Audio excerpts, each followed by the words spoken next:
1907 में केमिस्ट और ब्रिटेन में यहूदियों के बड़े लीडर ने फिलिस्तीन में आकर इजराइल के बनने की नींव रखी। चाइम वाइजमैन नाम के उस व्यक्ति ने फिलिस्तीन में एक नेशनल फंड के जरिए यहूदियों की कॉलोनी बसाने के लिए जमीन खरीदी। धीरे धीरे फिलिस्तीन में यहूदियों का आना बढ़ता रहा। हालांकि इस बदलाव का ज्यादा असर फिलिस्तीनियों पर पड़ा और फिलिस्तीन के मर्ज बिन आमिर ने करीब 60,000 से ज्यादा फिलिस्तीनियों को अपना घर छोड़ने के लिए मजबूर किया। इस तरह इस इलाके में यहूदियों की संख्या बढ़ने के बाद 14 मई 1948 को एक अलग देश इजराइल की स्थापना हो गई। जानते हैं 1907 से 1948 के बीच नए देश इजराइल के निर्माण की पूरी कहानी। 1917 में प्रथम विश्व युद्ध में ऑटोमन एम्पायर की हार के बाद ब्रिटेन ने फिलिस्तीन पर कब्जा कर लिया था। इस दौरान यहूदियों के लिए अलग देश बनाने की मांग उठी।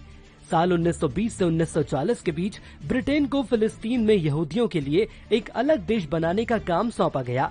तभी बड़ी संख्या में यहूदी यूरोप से फिलिस्तीन की ओर निकल पड़े। सेकेंड वर्ल्ड वॉर में हिटलर की फौज ने लाखों यहूदियों को मौत के घाट उतार दिया। साल 1947 तक अंग्रेज यहूदियों के लिए एक अलग देश बनाए बिना ही फिलिस्तीन छोड़कर चले गए। इसी दौरान 1947 में संयुक्त राष्ट्र संघ यानी यूएन ने फिलिस्तीन को दो हिस्सों में बांटने का सुझाव दिया, जिसके अनुसार एक हिस्सा यहूदियों के लिए और दूसरा अरब मुस्लिमों के लिए रखने की सिफारिश की गई। यूएन के सुझाव के बाद नए देश इजराइल के बनने का सपना साकार हुआ और साल 1948 में फिलिस्तीन के बड़े यहूदी नेता डेविड बेन-गुरियन ने इजराइल बनने की घोषणा कर दी। सिलसिला अभी यही नहीं थमा था। इजराइल के गठन के विरोध में जंग छिड़ गई। एक तरफ अरब देश थे तो दूसरी तरफ पश्चिम देशों के समर्थन के साथ इजराइल था। एक रिपोर्ट के अनुसार 8 महीने तक चली इस जंग के दौरान अरब देशों की सेना में केवल 24,000 सैनिक ही थे, जबकि कम आबादी होने के बावजूद भी इजराइल की तरफ से 80,000 से ज्यादा सैनिक लड़ाई में उतरे थे। फिलिस्तीनियों को जबरन उनके घर से निकाला गया और इस तरह धीरे धीरे जुलाई 1949 तक इजराइल की सेना 7.5 लाख से ज्यादा फिलिस्तीनियों को निकाल चुकी थी।